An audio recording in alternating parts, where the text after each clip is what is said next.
नाटकीय ढंग से सदन में कैशलेस सुविधा हुई पारित। राजकर्मियों का हो गया बल्ले बल्ले। दोस्तों नमस्कार, मैं हूं आपका दोस्त एसके चौधरी। 6 फरवरी 2026 के वो तिथि सदन के लिए काफ़ी महत्वपूर्ण रहा। ऐसा इसलिए दोस्तों कि बड़े ही नाटकीय ढंग से कैशलेस चिकित्सा सुविधा को सदन में पारित कर दिया गया है।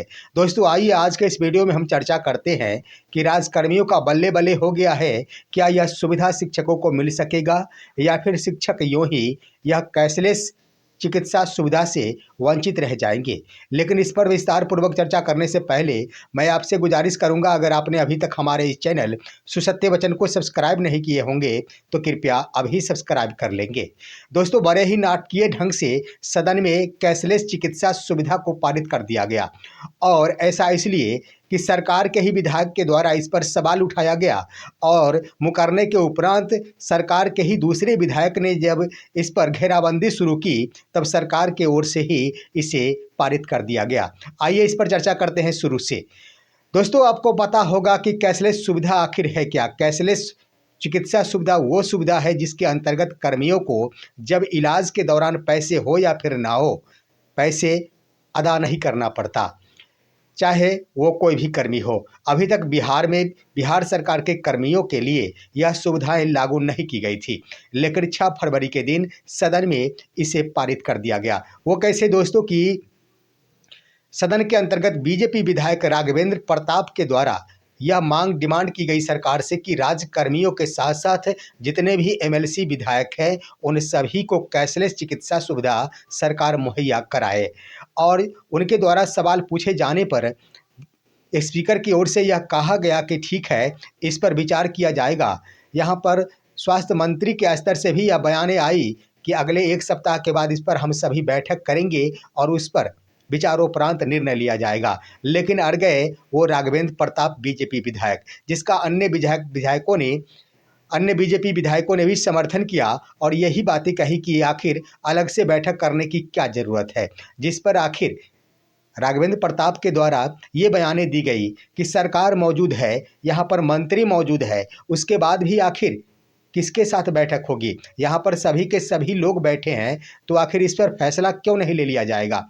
अंततः हुआ यही कि बिहार सरकार के डिप्टी सीएम सम्राट चौधरी खड़े हुए और खड़ा होने के बाद उन्होंने ऐलान कर दिया कि ठीक है, राज्य भर के कर्मियों के लिए यह कैशलेस चिकित्सा सुविधा लागू की जाती है। अभी तक इसका पत्र जारी नहीं हुआ, लेकिन जल्द ही पत्र जारी कर दिया जाएगा। दोस्तों अब यहाँ पर सोचने वाली बात है कि राज्य कर्मियों की उन्होंने घोषणा की कि राज्य सरकार के अंतर्गत जो भी कर्मी आएंगे उन सभी को यह कैशलेस चिकित्सा सुविधा प्रदान किया जाएगा और साथ ही साथ जितने भी एमएलसी या फिर विधायक होंगे, मंत्री होंगे, उन सभी के लिए यह कैशलेस सुविधा प्रदान की जा सकेगी। अब दोस्तों राज्यकर्मियों की बातें कर ली जाए तो राज्यकर्मी ढेर सारे हैं, कम नहीं है। खबरों में चल रही है कि 10 लाख राज्यकर्मियों को इसका लाभ मिलेगा। तो राज्यकर्मी तो शिक्षक भी है, चाहे वो नियमित कोटि के शिक्षक हो या फिर बीपीएससी से बहाल शिक्षक हो या फिर विशिष्ट शिक्षक हो, ये सभी भी राज्यकर्मी के श्रेणी में आते हैं। तो क्या इन सभी को भी लाभ मिलेगा?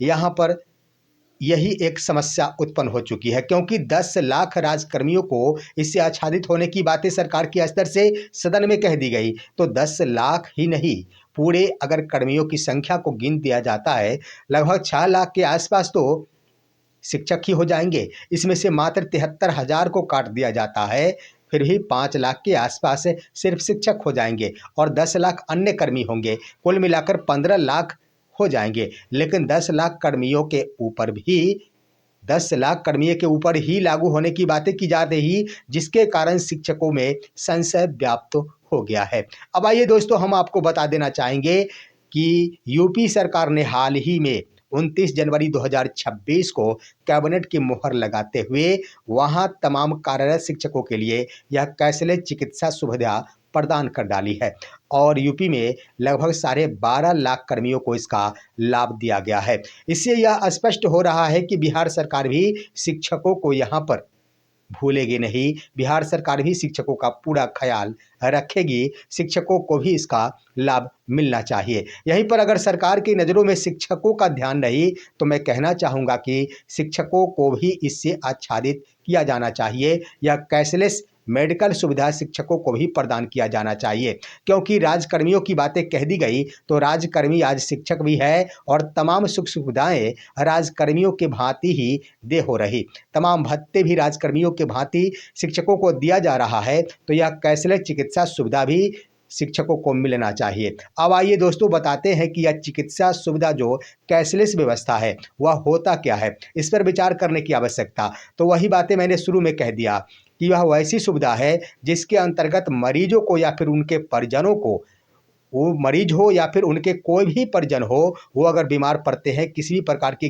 गंभीर बीमारी से ग्रसित हो जाते हैं, उन्हें अस्पताल में अपना इलाज कराना पड़ता है, उस वक्त उन्हें पैसों की चिंता नहीं रहती है। सबसे बड़ी बात यह है कि बिना पैसे ही वो हॉस्पिटल में एडमिट होते हैं और एडमिट होने के बाद उनका संपूर्ण इलाज होता है और वापसी के उपरांत यानी डिस्चार्ज होने के बाद भी उन कर्मियों के द्वारा कोई भी पैसे अदायगी नहीं की जाती है, यानी पूर्णतः कैशलेस मेडिकल सुविधा। अब आइए कितने राशियों के लिए, तो फिलहाल जो व्यवस्था है उसके अंतर्गत लगभग 5 लाख रुपए निर्धारित है। संभावना ये जताई जा रही है कि किसी भी कर्मी के लिए, जो राज्यकर्मी होंगे उनके लिए 5 लाख की यह सुविधा प्रदान की जा सकती है, क्योंकि यूपी सरकार ने जो घोषणाएं की है उसके अंतर्गत जितने भी शिक्षक हैं उनके लिए 5 लाख तक के फ्री इलाज की सुविधा प्रदान की जा सकेगी और यह कैशलेस चिकित्सा सुविधा 5 लाख रुपए का सालाना हो सकेगा, यानी एक साल में 5 लाख रुपए का इलाज शिक्षक करवा सकते हैं, कर्मी करवा सकते हैं या फिर उनके कोई भी परिजन करवा सकते हैं। वहीं पर आप देख लेंगे तो किस हॉस्पिटल में जाकर इलाज कराना होगा, तो यह सुविधाएं वैसे अस्पतालों में होती है जो राज्य सरकार के अंतर्गत रजिस्टर्ड संस्था, यानी राज्य सरकार के स्तर से उसे पंजीकृत किया जाता है कि आप इलाज करें और इलाज के लिए जो भी पैसे होंगे उन पैसों को सरकार अदा करेगी। यही सुविधा प्रदान की जाती है। ढेर सारे सभी जिलों में लगभग 8 से 10 ऐसे हॉस्पिटल्स हैं जिन्हें यह सुविधा प्रदान की जाती है। बड़े बड़े जिलों में 8 से 10, छोटे जिलों में 2 से 3 ऐसे बड़े हॉस्पिटल होते हैं जिनके पास यह सुविधाएं होती है।